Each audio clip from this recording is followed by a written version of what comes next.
All right, we are back here on the podcast, getting you ready for wild card weekend here as the NFL playoffs are set to gear up. Joining me today to break it all down, one of our favorite NFL guests on the podcast, Joe D'Alvizio, is back with us. Joe, how are you? Mike, I am doing great. I cannot believe a blink of an eye, and here we are. It's wild card weekend. Yeah, it's crazy to think about wild card weekend, being here because I feel like just yesterday we were talking about, the over-unders, week one, the Jets had hope, the Giants thought, maybe it won't be so bad, and then, life's a flat circle, and then we're back here, and they're both in top 10 of the draft.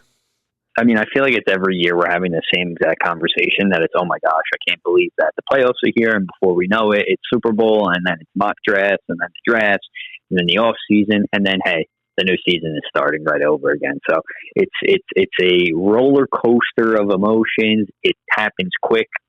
Just as quick as it happens, it comes back. So a lot to look forward to and an exciting postseason to look forward to for sure as well. Yeah, for sure. Week 18, I feel like did not have a ton of intrigue because a lot of stuff was decided going into it, but I feel like we did get a doozy of a time with game 272 with the Lions and the Vikings here. And I know as an NFC North guy, you were obviously keeping an eye on what's going on there. So what's your big takeaways from week 18, including that game? Yeah, I'll tell you what, that game I expected fireworks and we didn't get any fireworks. Detroit really took it to them. Kudos to them for just, showing who the better team is. I got to be honest. There wasn't much that kind of stood out to me in the final week of the regular season. A couple of things. I mean, am I surprised the Jets won? Absolutely not. A lot closer games than I expected. For example, Tampa really, up until the end there, ended up running away with it. The NFC South kind of nobody really wanted to win that division. It seemed like even Carolina ousting Atlanta. So not a lot of surprises. One surprise, I guess you could say, Chicago beating Green Bay because that hasn't happened in quite some time. And, Washington ends up coming back and beating Dallas. That was actually a pretty important game in regards to the NFC playoff standings because that, solidified Green Bay in the 7 with the loss as well as Washington as the 6. If Green Bay holds on and wins and Dallas holds on and wins, then, those two teams are flipped. So it's crazy, but it wasn't as eventful as it could have been.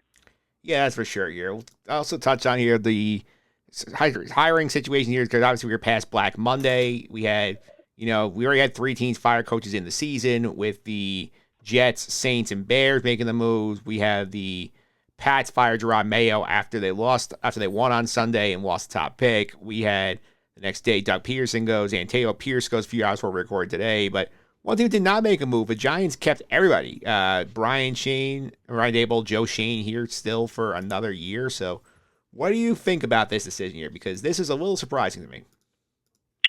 So it's an interesting decision, specifically because their only guarantee seems to be for next year, right? So here's a team that was awful, continues to be awful, now picking in the top 3 of the NFL in the NFL draft, and obviously the biggest need being quarterback. So now you're expecting head coach, GM, to maybe pick their guy at 3 if he's there. I don't know if they really think their guy is there, trading up, and then say, hey, if you don't succeed in 1 year with them, then you're out. I think that's very high expectations for Shane and for Dable, and I think Mara was pretty clear that he wants this team to get better and get better as soon as possible. I wouldn't be surprised if you saw Shane kind of doing anything and everything to try to get as many new players and try to retool this roster to improve for next year. But I think it's kind of unfair that they're going to potentially have to draft a quarterback, and things may not go well season 1, and that's what that's what they'll be judged on.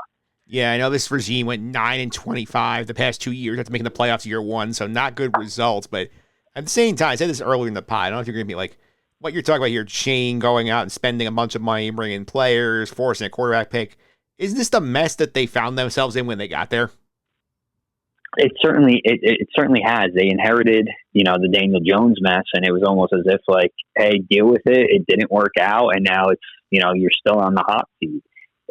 I think it's a circle that will continue to go round and round. I mean, it's very rare that you draft a guy and you plug him in and he's Jaden Daniels, or he's one of the star future quarterbacks in this league. So to put that pressure on both of them is asking a lot.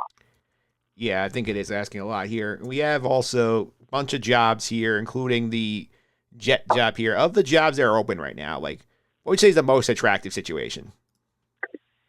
So a couple of things come to mind when you ask that question. And I think it changes an answer on a couple of things, right? So if Aaron Rodgers comes out and says, hey, I'm coming back as the Jets quarterback next season, I think the Jets job becomes number one. Now, in the event that doesn't happen and Rodgers doesn't come back, when you look at the current openings, I think the Chicago Bears one is very interesting. There's a lot of talent on that team, a lot of young talent. You saw a lot of good things from Caleb Williams. Obviously, didn't live up to the hype, who really does, but he's a young quarterback. He showed you a lot, all right? And that's what you want to see year one. And I think when you look at it, you have the Patriots who, if you think Drake May is your guy, then sure, that could be a destination. But I think Chicago really has a lot of just overall talent on both sides of the ball that makes it a really unique position. Yeah, I think the Patriot job probably going to be one of the more attractive openings for sure when you look at the situation with, Drake May, ton of cap space, high pick. Although if you watch the Patriots maneuver here, you can sort of see that, like, they're looking at the situation. They basically raced through their Rudy Rule interviews today so fast they couldn't, give them individual graphics for Byron Leftwich and Pep Hamilton. It's like they are racing to get done and get Mike Vrabel in the building, and then we'll see what goes from there. Yeah, you know what, though? It's interesting you bring that up, but I'm Vrabel. In the back of my mind, I don't forget what just happened. Yeah. And what I mean by that is they had an opportunity to bring him in, and that wasn't the case. Now, maybe his loyalty to New England is a little bit stronger than that, but there was a point in time where that could have happened, and it didn't happen. So I don't think you should just rush into it, and should make sure that it's on everything on his terms and how he wants things to be. So he's definitely going to be head coach though next season. Yeah, I think he's the most coveted coach that's available right now.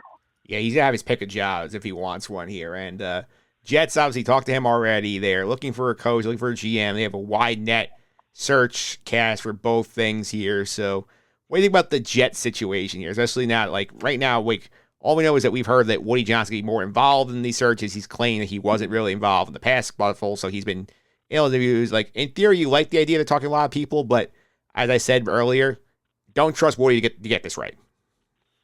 So the Jets situation is for a coach and a GM is very, very interesting because of the quarterback situation.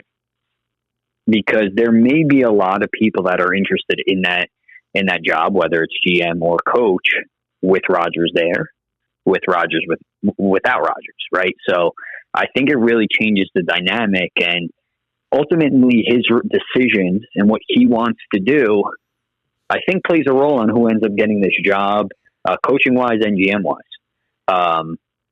I think anyone that takes it depends, right? Anyone that takes it, for example, Rex Ryan. Right, Rex Ryan's been on ESPN nonstop saying that Rodgers is done. Right, imagine if the Jets hire Rex Ryan and Rodgers comes back. That's a disaster already to start. Yeah.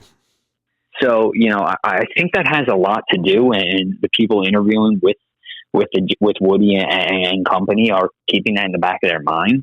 But I will say this, going back to the Rex Ryan thing, I don't understand it. I mean, I know you're a Jets fan, but it's so dumb. I don't get it. He's been away from the game for how many years now? Yeah, he's in there. It's about 2017. It was the last time he coached a game. I mean, it's a long time, and there's been a lot of job opportunities that are open. Yeah. I mean, it doesn't make sense to me. I saw the reports earlier about Pete Carroll potentially interested. There's a reason why a lot of people aren't knocking on the door for guys like Pete Carroll, Rex Ryan. It just even John Gruden. Am I surprised that Gruden hasn't gotten a call yet? Absolutely not. Yeah. I mean, there comes a point where the game passed them. And I think if the Jets were to bring Rex back, living off that nostalgia of what Rex did when he was the coach of the Jets is only going to get you very disappointed if he returns, because you should not expect the same thing. Yeah, I think in terms of the Rex thing, I feel like this is Woody again trying get back paid situations here and trying to get as much attention for his team as possible. I'll play a clip about he shared in a minute. Let me see sums it up, but I'll give a shout out to Rich McQuad on Twitter, who had a great tweet about this from January 2nd. And he said, "Wanting to bring Rex Ryan back as Jets HC is akin to trying to get back together with your high school girlfriend in your 30s because none of your adult relationships have worked out. I love the Rex era. That's in the past. It's time we grow up." I think that's pretty nails on the head. No, I think that's an incredible tweet, and everything about that is accurate. I mean, and you say Woody wants to be on the back pages. I hate to break it to you. You're on the back pages already because you're a laughing stock between you and the Giants. It's a coin flip every single week about who gets that back page for how bad you are and how bad everything has gone. I mean, New York football is not what it used to be. Yeah, it's definitely not here. And I do want to also play a clip from Woody Johnson that I don't know how people were following Jet postgame on Sunday, but I don't know how people were, but this got brought to my attention that he apparently, I know he did an interview in the Post with Brian Costello where he gave a whole big thing about how, oh, my son's not involved in this. Like, the report's a laughing stock. Somebody's got a grudge here. But listen to the man talk to his one question he got asked about how he's feeling after the Jets beat the Dolphins. So this is Woody talking to SNY Jets post game. So let's listen to this real quick. Well, everybody thought this was going to, not just me, thought this was talented, but all the networks that are paying millions of dollars, they put us in 6 prime time. So everybody thought this was going to be unbelievable. So from that standpoint, yeah, we didn't live up to that early opinion of virtually everybody. But we ended up well, because I don't care about anything else, but a win at the end was good. And so we beat them today. They played well. They didn't give up. Everybody showed up, and we did some really nice things. So I'm proud of the guys. Yeah, the man is clueless. You listen to this man talk. First of all, his first word of his mouth is, "We were in primetime 5 times." So all he cares about is attention, number one. And number two, we went out playing well. Sir, a week ago, you were down 40-0 to the Buffalo Bills in the third quarter. If not already, or at that same level of that Jerry Jones, laughable at this point, right? Like, you're not even thinking about what's best for the team. You're just kind of soaking in that you're the top dog and you're going to do what you want to do. And, people are going to have to listen, and you're not selling the team, right? So, like, that's what this reminds me of. It reminds me of a Jerry Jones 2.0 right now. Yeah, because it's insane. Because, I mean, this man does not get it. He's more concerned about whether he's getting attention to the back pages or what uniforms the Jets are wearing on Sunday. And he lives in his own little delusional world where, like, being the Dolphins Week 18, when the Dolphins had no realistic chance to actually make the playoffs because the Chiefs sat the entire world against the Broncos, like, that matters to him, not the fact that they didn't show up for weeks and weeks on end.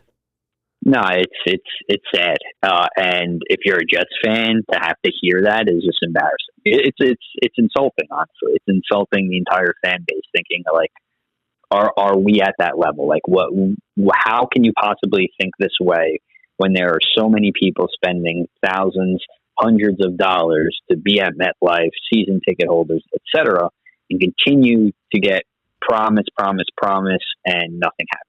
Yeah, I mean, I think honestly, in this town, being a Jets season ticket holder is the worst investment possible because you get no return on it. Your games are useless by November most of the time, and you haven't had a home playoff game since 2002. Like, what are you paying for?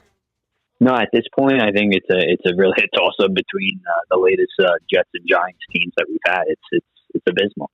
It's abysmal. Giant fans at least have gotten 2 Super Bowls out of their investment the last 15, 20 years. Correct, but I mean the years go on, right? The years go on, and yes, people will not forget about those Super Bowl victories. I'm not saying they will, but at the same time, you look at what it's been like the last few seasons, and you're really hurting. Yeah, you really are. And obviously, the other big elephant in the room is the Aaron Rodgers situation, where he was very, hesitant on committing to a situation here. Like he said, I'm trying to think about this. I'm not going to do the full dark retreat, but at the same time, he's like, oh, this may not get to free agency because they have new people coming in here. It feels like, from the way I've seen it, he's sort of daring Woody Johnson to let him go. And I think like he wants out of this situation because I think he came in here and saw that Woody is basically a lunatic and wants no part of this going forward. And that's saying a lot, considering the reputation Rodgers has around the league. So here's the thing. Like, I agree with you. It did sound like we've probably seen the last of Rodgers with the Jets. At the same time, when you really look at it, can you point all the fingers and blame Aaron Rodgers for this past season? He's done his fair share, but he's not the only person responsible for what's gone on. Yeah, I mean, here's a guy that, and I know it may not be saying much because of the QB history that the Jets have had, but he finishes off the regular season as third all time in passing yards and in touchdowns. He's in the top 10 in passing yards. He's probably in the top half in touchdown passes as well. I mean, was he great? No, but for anybody to expect greatness coming off the Achilles at his age, I think you just set yourself up for failure from the start. Yeah, and I'll be honest. Where do you go from here? All right, so you get rid of it. You get rid of Rodgers. Then what? Yeah.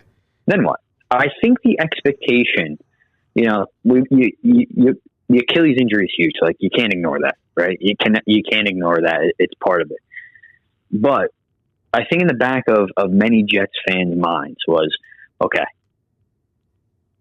we brought Rodgers in, he gets hurt. The run game was great, the defense was great. If the run game could be great, the defense could be great. A decent Aaron Rodgers will get us to the postseason. The reality was, you got a decent Aaron Rodgers. The run game and the offensive line didn't hold up the way it did when he was out. And the defense was nowhere near as dominant as it was when he was out. Think about it. If the defense played the same way that they did the year that he was out, we're having a different conversation right now. Yeah, that's for sure. At the same time, I think you look at where this situation is here. I think take the owner out of it here. If you're a new coach and especially take the new GM with Rodgers' salary cap considerations here, I think it's argument, like rip the Band-Aid, his odds are he can be much better than he was this year at 41. No. And you could say, okay, let's just go Tyrod for a year, see what happens, and then draft a quarterback in 26. So I think that might be a route they can sit here, especially if the rumors are true that there's a rift forming between Rodgers and Garrett Wilson. And I can see the new regime saying, we're prioritizing the 24-year-old receiver over the 41-year-old quarterback. It gives at most another year. And I get that, and that's why I alluded to it earlier, is that, anyone interviewing for head coach and GM position has their eyes on what the future is of Aaron Rodgers. Who wants to deal with him versus who doesn't want to deal with him. Who's going to work with Rodgers versus who isn't going to work with Rodgers. And I agree. I think it's easier to just rip the Band-Aid off. But once you rip that Band-Aid off, you really don't know what's next. So, okay, we have a gap year with Tyrod Taylor.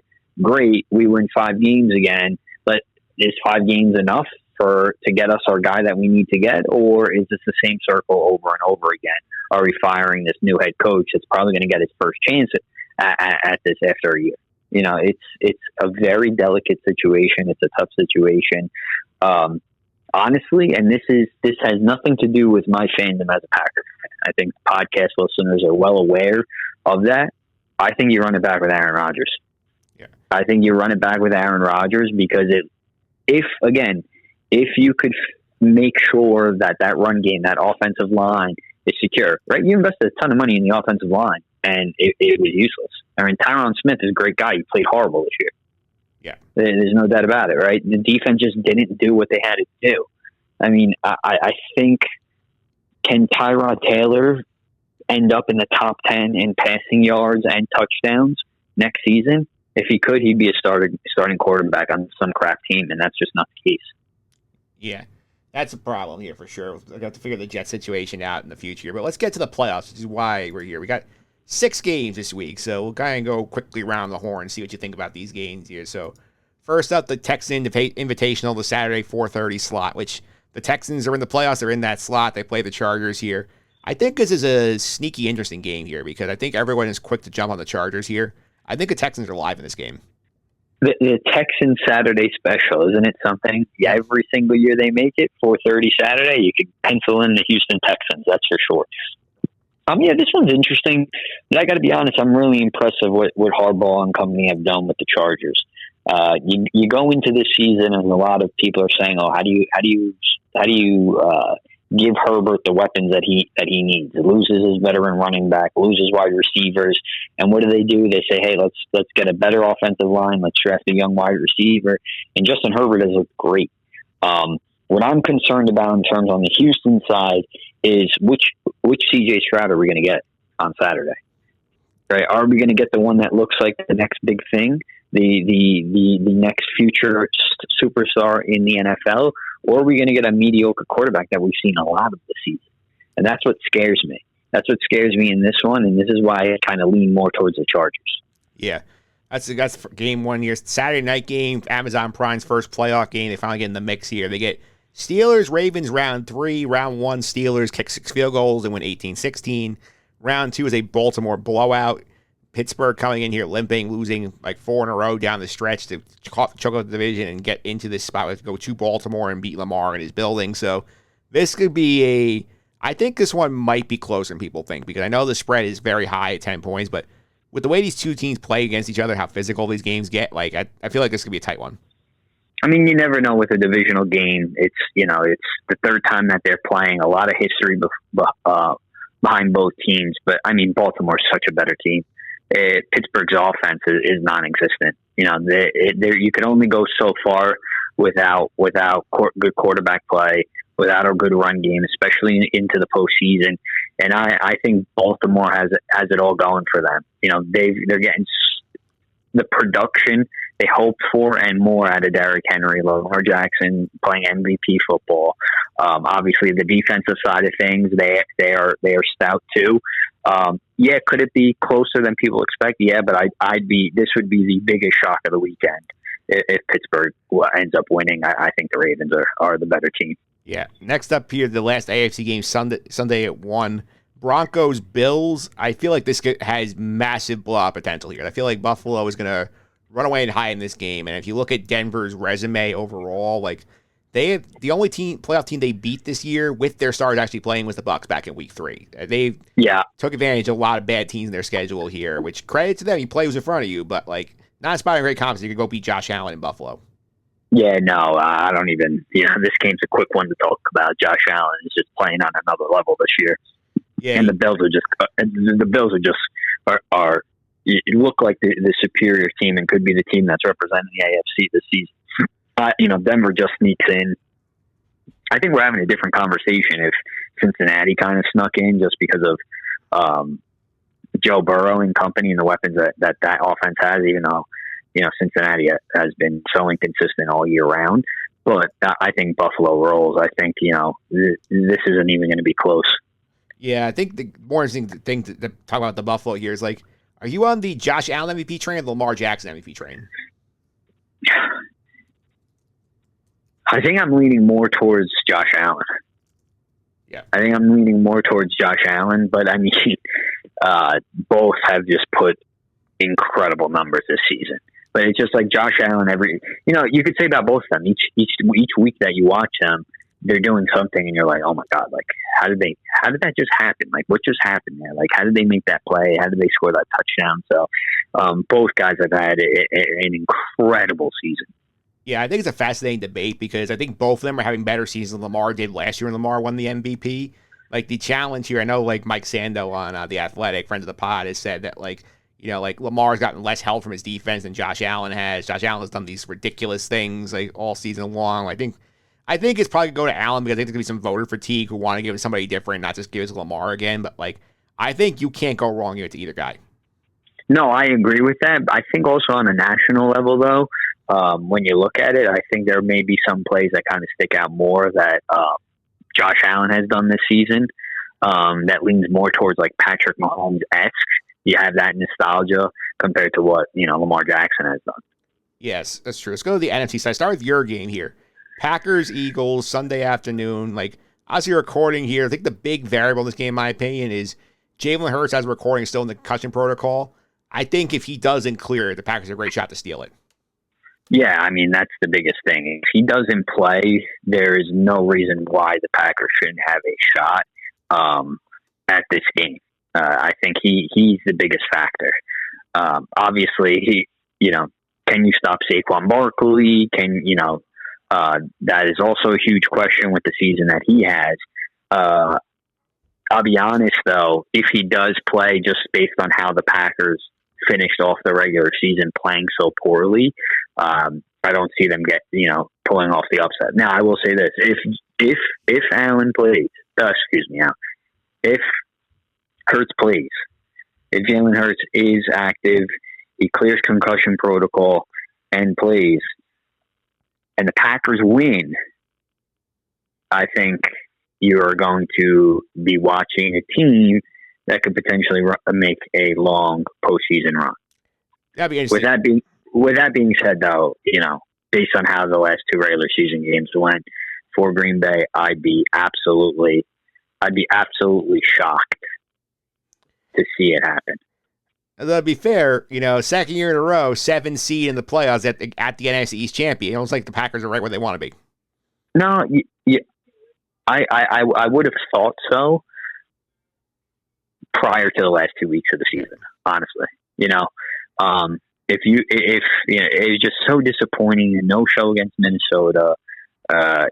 Just terrible play against Chicago and a team that you've beaten pretty badly the last few seasons. So if they didn't end with such negative momentum, I could be on board with that, but I'm leaning more towards no and a quick exit, unfortunately. All right, 2 more games. Bucks Commanders on Sunday night. I think this is the sleeper game of the week, and I think obviously you can toss week 1 out of the window because that was Jaden Daniels' first game in the NFL, but I think Commanders going on the road against a sneaky Tampa team that got hot down the stretch, a ton of playoff experience. I think this is a very interesting spot to watch here. Yeah, you can't discredit what Baker Mayfield and that offense has done this season. By the way, speaking of something, going back to week 18, just seeing Mike Evans get that, 1,000 yards and how that team celebrated on the way out was pretty cool. But this is an interesting game. I said it when we went into the preseason with the over-unders. Jaden Daniels, next big thing. And he's certainly playing that way. And I could see this being one of the upsets of the weekend with just how Jaden Daniels has played, another guy that kind of makes something out of nothing. Yeah, that's for sure. And the last game here, I think the game of the week on Monday night here, Vikings 14-3, coming off a disappointing loss in Detroit. They go on the road. They take on the Rams, who opted not to push for the 3 seed and went ahead and decided, we're fine just resting our guys, getting ready for the NFC North runner-up here. So Monday Night Football, I think here, very determined for the rest of this playoff field. Should be a fun matchup for sure. Yeah, if we see Sam Darnold that we saw in Week 18, they're going to be in big trouble. The Vikings are going to be in big trouble. The Rams are definitely a team that I wouldn't want to play. I think they ended the season very, very well. But then again, at the quarterback position with Matthew Stafford, you don't know what you're going to get. You've got a lot of hot and cold from Matt Stafford too. And for the Vikings, they've had a great season. Yeah. But I was just so disappointed with how they came out in Week 18 with an opportunity to get the number 1 seed and to completely, no show basically. That kind of scares me going into the postseason. Yeah. It's a scary thought here. And obviously, we have the playoff field set. We also got the Chiefs and the Lions, the 1 seeds on bye here. If you had to make a call right now, who do you think is in the Super Bowl? Man. When I look at, overall the entire season, the ups and downs, I think this may be the year for the Detroit Lions. I know injuries have riddled that defensive side, but somehow they still won games, right? The offense continues to be innovative and creative on a week-to-week basis. Jahmyr Gibbs is playing outstanding. Jared Goff. I mean, there's so many weapons. So I could definitely see Detroit representing the NFC. On the AFC side, I think it's the year for the Bills. I think it's the year for the Bills, and I think they have a good chance of winning it. And I will say this: if they don't win it this year, I'm not sure if they ever will. And that's saying a lot. I know Kansas City, right? You gotta.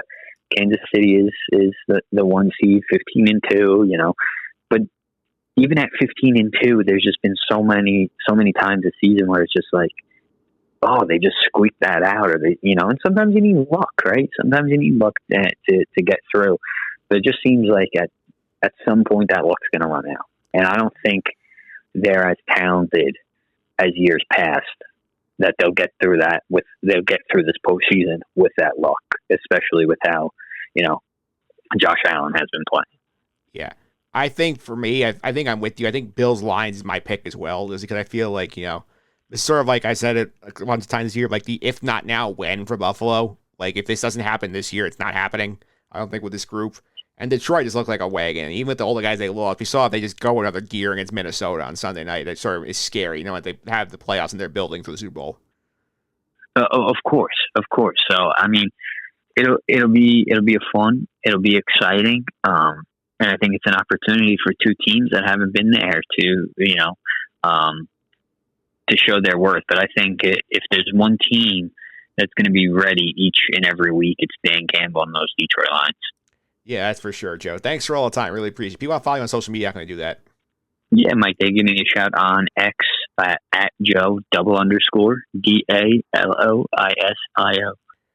All right, Joe. Thanks for all the time. Really appreciate it. Enjoy the games this weekend. You too, Mike. Always a pleasure. Thanks for having me, bud.